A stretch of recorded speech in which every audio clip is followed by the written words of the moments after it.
Have you wondered how those protesters, those pro-Palestinian protesters, look so organized? They've got signs, they've got placards, they've got a lot of kit. So, who's funding them? Or was this just a random group of people that happen to have the exact same signage? Hello, I'm Adrienne Batra. With me are Brian Lilley and Warren Kinsella. Well, Warren, we always say follow the money. And that's exactly what you did in this instance to see exactly how these protesters, which have overtaken cities and streets across this country and the United States, where are they getting their money from? Yeah, and so I've been involved in politics for a long time, as you guys know, and you guys have covered political events, and you can tell when you go to a rally or a protest if it's got organization and money. And that was the thing that really struck me in the past few months is that previously anti-Israel protests were few and far between. They were kind of ragtag operations, very few people showed up. October 7th happens, and all of a sudden these people have got thousands showing up, professional looking signs, banners, Mhm. flags. They've got organizers, they got food and drink. What's going on? And so I dug into it and found in Canada, in the United States, and in Europe, in many cases, not every case, I haven't been able to find that out yet, these protesters are being paid to be there. For example, in British Columbia, there's a group called the Plenty Collective, where basically they were paying out as much as $20,000 a month for people and groups to show up and protest against Israel. And everything was being taken care of for these so-called protesters. And really, when you look at it, they weren't protesters at all. They were actors. Mhm. Brian, we're certainly used to seeing it. Pick your conservative government, and there's going to be unions coming out in droves protesting them with their very professionally made placards. And, all you can think of is go back to the Mike Harris days when he was Premier of Ontario, and there was a protest on the lawn at Queen's Park every day by the thousands. And so I think Canadians sort of understand that. They expect that. Those fundings come from that funding comes from unions. But in this instance, I'm wondering, what do you think Canadians think about the fact that there is a paid component to these protests? Do you think we just sort of shrug our shoulders, or do we just say, yeah, that's to be expected?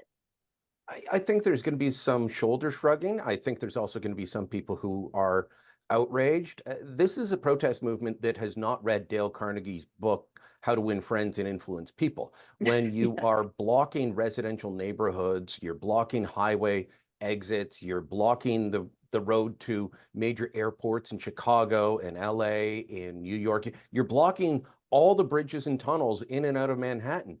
You're not going to win friends and influence people. So, in the United States, there's tech millionaires and billionaires funding some of this. Warren has also found out that there's some, you know, government cash that's going to groups who then Hmm. pass it on to other groups that help organize the protests. I think that's going to annoy people.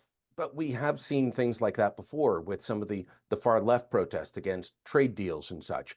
You get these so-called anarchist groups showing up, but again, with professionally made signs, not very Hmm. anarchist of you, and they all show up with the same message. That's happening here.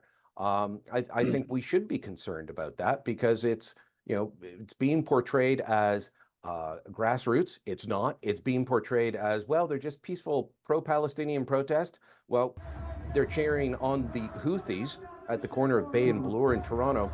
That's a terrorist group that's currently involved in a civil war, killing hundreds of thousands of people. I wouldn't call that, a peaceful protest when you're supporting those guys.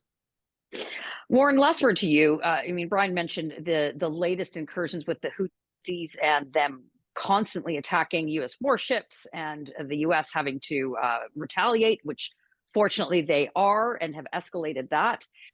But we hear these children on the streets of Toronto, talking about "Go Houthis, go! Take out another ship." They don't even know who the heck the Houthis are, for one thing. No one's heard of them until in the last few weeks, is another. But I'm wondering, just overall with these protests, are we seeing them settle down a bit, or are we going to continue to see an ongoing weekend escalation? No, they haven't settled down at all. They're getting bigger and noisier and more intimidating to people. There was the one a few days ago in London, England, where 300,000 people showed up. So, and they are getting more aggressive, despite the Toronto Police Service telling them not to go near the Avenue Road Bridge, which is basically the entranceway to a predominantly Jewish neighborhood here in Toronto. They went anyway, and 3 of them were arrested. But so they're getting more bold, not less so. Why is that happening? Because as our newspaper has documented, the police in some places, some cities like Toronto, have dropped the ball, and they're not taking it as seriously as they should. They're not policing in the way that they should. So this is why you're seeing in Montreal and Toronto, I think, not only acts of intimidation by these anti-Israel thugs, but we're actually seeing crime taking place in Toronto, the most serious recent one being the firebombing of a Jewish delicatessen in Vaughan. So yeah, I don't think the problem is getting any better. In fact, it's getting worse. Well, let us know what you think in the comments below about these protesters being paid, and go to thetorontosun.com. You're going to find coverage on stories like this and others you will not find anywhere else.